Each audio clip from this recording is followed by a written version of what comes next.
Darkest Hour is a very strong film. It does not surprise me that this Oscar winner has 7.4 out of 10 on IMDb across 235,000 reviews and ratings, and a Metascore, a very impressive Metascore of 75. And I will talk about the Oscars very briefly, and then I'll talk about the film, of course. It won the Best Achievement in Makeup and Hairstyling, and it also won Best Performance by an Actor in a Leading Role for Gary Oldman.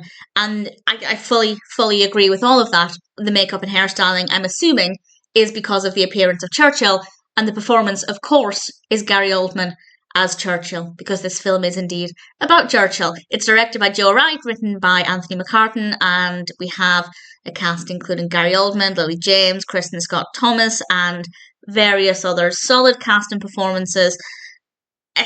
It's so eerie how brilliant Gary Oldman's performance is. It's absolutely fantastic. And this focuses on May 1940, when Churchill has to make what I would argue is one of the biggest decisions anybody has ever had to make. Churchill has to decide whether Britain is going to fight Hitler or whether they're going to try and negotiate.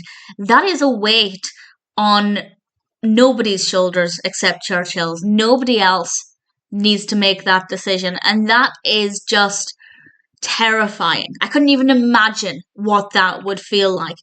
And I feel like, first of all, that we were really transported back in time. Fully believed that aspect of it. It was so easy to feel like I was in the 1940s. In that regard, it was a glorious experience.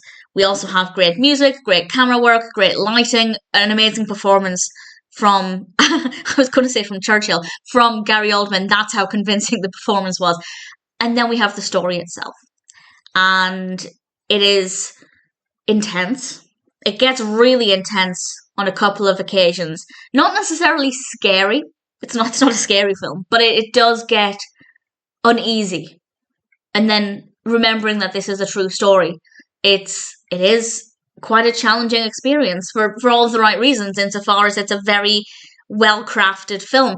And it is so easy to feel the weight of the war on the viewer's shoulders, to feel the weight that Churchill is carrying. And that's, again, quite an intense experience. And obviously what we're feeling is only going to be a tiny fraction of what Churchill would have felt. The only criticism I have of this film is that occasionally it's a little slow. It definitely is a little slow, just here and there. And it is a long film. It's over 2 hours, and maybe they could have cut it down to about 1 hour and 40 without really losing anything. But I'm not overly concerned about the occasional slowness. It's not a big deal. I was also surprised to find that there are actually some moments of comic relief with Churchill's character.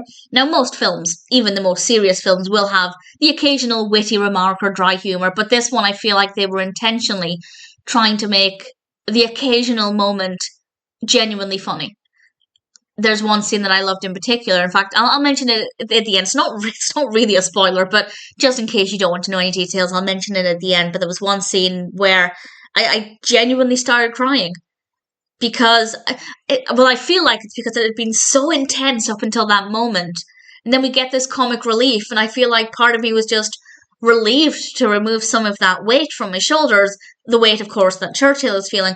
But also then the joy of the film, the joy of the experience of watching the film, and also obviously just at the state of things at the time. And I'll talk more about that scene in a moment. But I have nothing but praise for this. There are many, many films that win Oscars that I don't understand it. I don't see the appeal. And this is not one of those films. I was nervous going into it because there is a lot of critical acclaim. Sometimes I agree with high ratings, sometimes not. So I went in with an open mind, and it absolutely delivered. It brought the story to life. It really brought, Gary Oldman really brought Churchill to life, and the makeup department did an absolutely incredible job. Really brought the time period to life. It was so easy to feel part of that journey, and it made it a really immersive, intense, and sometimes occasionally a little funny experience. And I thoroughly recommend it to everybody. You don't really need that much of a background of British politics or World War II. My knowledge of politics is absolutely dire, but certainly the one time period I'd say I'm most confident in would be the Second World War, because it's, well, let's face it, it's the one most of us learn about at school, certainly in the UK, and then it is something I've gone on to delve into here and there over the years thereafter. So I have a good enough knowledge that I understood what was happening. But if you went into this with no knowledge of British politics and very little knowledge of World War II, all you really need to know is that Churchill is trying to make a decision whether to fight or negotiate. And I think anybody can agree that that's a pretty big deal. Fabulous film, amazing experience, thoroughly recommended. I will now tell you the scene that, well, it made me cry. I think it's quite near the end of the film. I didn't write down the time because I wasn't sure I was going to be mentioning this specifically, but yeah, I think I'd like to. It's the scene where Churchill is he's on the underground. Also, I have to say, I don't know if this is a true story or not. I haven't fact-checked it. I haven't fact-checked everything in the film. I don't know if it's 100% accurate. If anybody has any thoughts on that, please feel free to share.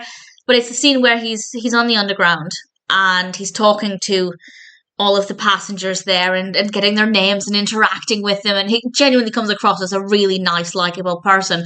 And there were just some little bits of humour in that, and obviously seeing everybody coming together, standing up, ready to fight. I was going to say I don't want to spoil it, but it's kind of, I think everybody knows ultimately what decision Churchill ended up making, because World War II continued and certainly involved the UK. But it was just such a strong, powerful scene. And as I said, I think the relief of letting go of some of that weight to enjoy that bit of comedy, coupled with seeing everybody coming together, all of these strangers standing up, ready to do what they believe is best, standing together as a country. It was just, it broke me. It did. It was a very, very powerful scene. And there are many scenes like it throughout the film. I have nothing but praise for it. Darkest Hour is, I'm getting emotional just thinking about it again. Darkest Hour is an incredible experience. I fully understand why it had so many Oscar nominations. In fact, I want to check what won Best Picture, because I'm surprised this didn't win. Okay, so the Best Picture winner of 2018 was The Shape of Water. It was also up against Call Me By Your Name, Dunkirk, Get Out, Lady Bird, The Post, Three Billboards, and Phantom Thread. And yeah, The Shape of Water is a good film. Visually, it's quite an achievement. Having now seen Darkest Hour, though, I feel like that could have been a stronger contender. Some very strong films that year. That was definitely a tough category. And either way, regardless of the fact that it didn't win Best Picture, I think it's absolutely phenomenal. Darkest Hour is an incredible achievement. And if you've been considering watching it, absolutely give it a go. And if you've never considered watching it, I'd say maybe it's worth looking into, because I thought it was very, very impressive. And needless to say, I'm certainly happy to recommend it.